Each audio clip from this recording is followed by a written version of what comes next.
Mulan Jameela bersama keluarga rombongan ke Turki. Apakah mereka dalam rangka perjalanan dinas atau cuma jalan-jalan saja? Kan itu pertanyaannya.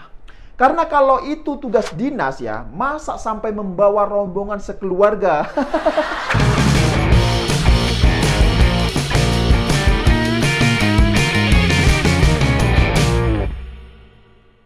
Ya, jumpa lagi dengan saya Isu Muhammad. Kedatangan Mulan Jameela dan keluarganya dari Turki ini menimbulkan banyak sekali pertanyaan.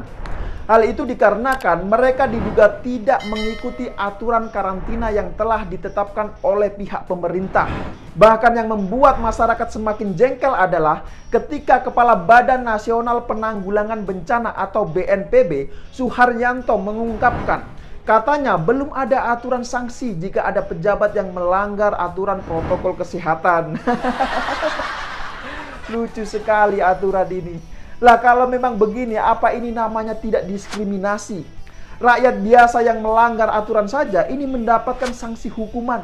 Tapi kalau pejabat atau anggota DPR yang melanggar, ini kok dibilangnya belum ada sanksinya coba? Lah ini kan lucu sekali. Ini aturan macam apa, bos? Kalau menurut saya ya, ini statement Badan Penanggulangan Bencana bukannya mengatasi bencana, tapi justru malah menimbulkan bencana baru. Benar gak? Nah, jika saya merujuk pada aturan surat edaran nomor 23 tahun 2021 tentang protokol kesehatan perjalanan internasional pada masa pandemi corona, aturan masa karantina COVID-19 terbaru ini berlaku selama 10 hari. Nah, kebijakan ini mulai berlaku sejak tanggal 3 Desember 2021. Nah, diketahui saat Mulan Jameela dan keluarganya pulang dari Turki tanggal 3 Desember kemarin, baru-baru ini ada netizen yang mengunggah foto Mulan Jameela bersama Ahmad Dhani. Nah, mereka ini diketahui berada di Mall Pondok Indah pada tanggal 9 Desember 2021. Artinya apa? Jika memang Mulan Jameela dan keluarga ini harus jalani karantina di rumah atas rekomendasi Satgas COVID-19 dan BNPB, maka Mulan Jameela dan keluarganya ini harusnya tanggal 13 Desember baru selesai menjalani karantina. Benar gak? Lah ini kok bisa tanggal 9 Desember mereka sudah kelayapan di mall? Gimana ceritanya ini coba? Ya memang sih pihak kuasa hukumnya ini membantah hal tersebut. Tapi sebenarnya gampang saja untuk membuktikan benar atau tidak. Tinggal dicek saja CCTV mall. Kan beres, bener gak? Tidak hanya itu, bahkan anaknya juga bisa bebas kelayapan nonton bioskop dan terlihat naik helikopter di acara salah satu brand lokal. Dan setelah fotonya ini viral, postingan di Instagram salah satu brand lokal itu pun langsung hilang coba.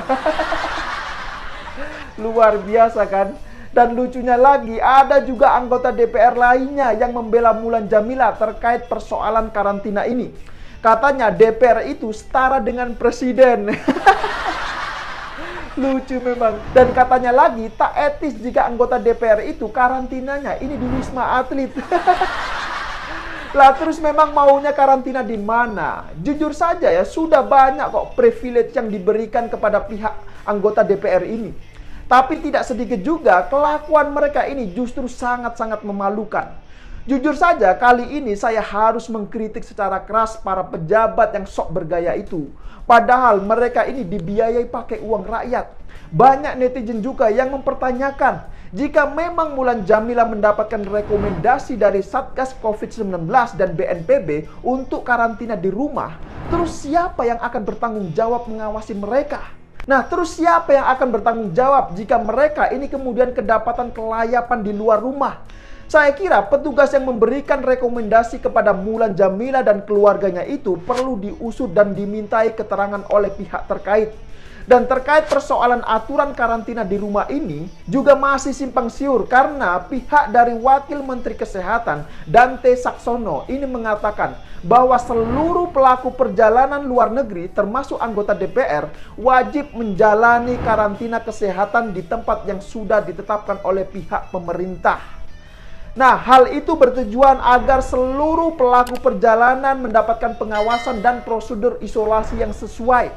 Nah, terus pertanyaannya, kok bisa Satgas COVID-19 dan pihak dari BNPB memberikan rekomendasi kepada Mulan dan keluarganya untuk menjalankan karantina di rumah? Apa keistimewaan mereka? Presiden saat pulang dari luar negeri pun ini juga menjalankan karantina dan tidak keluar kemana-mana. Semua kegiatan ini dilakukan secara daring.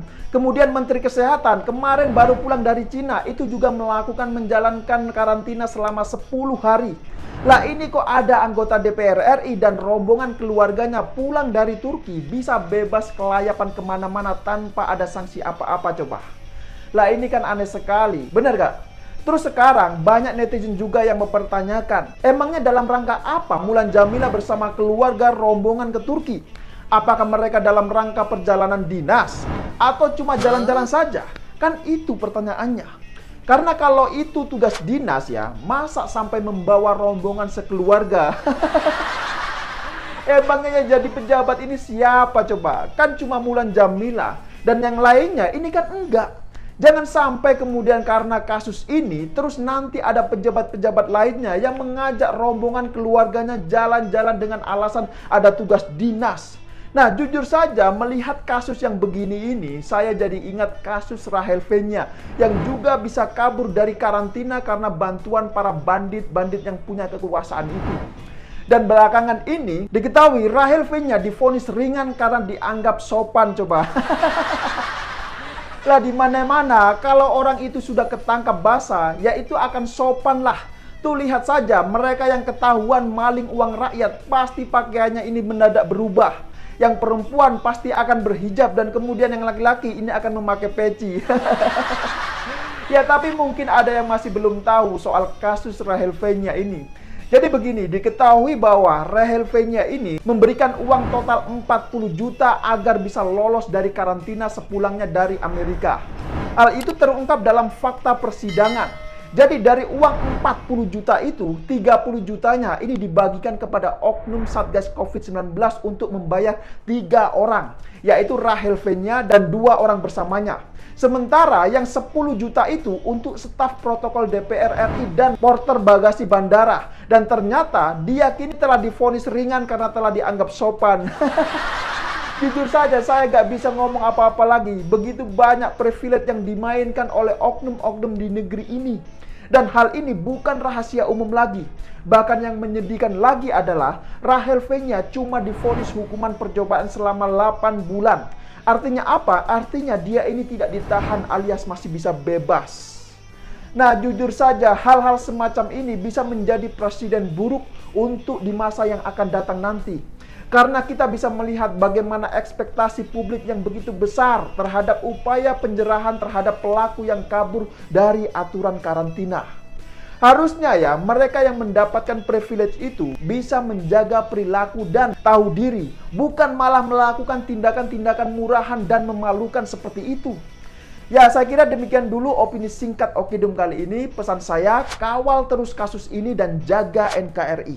Terima kasih buat yang sudah like dan menonton video ini dari awal hingga akhir, dan sampai jumpa di episode Okidum selanjutnya.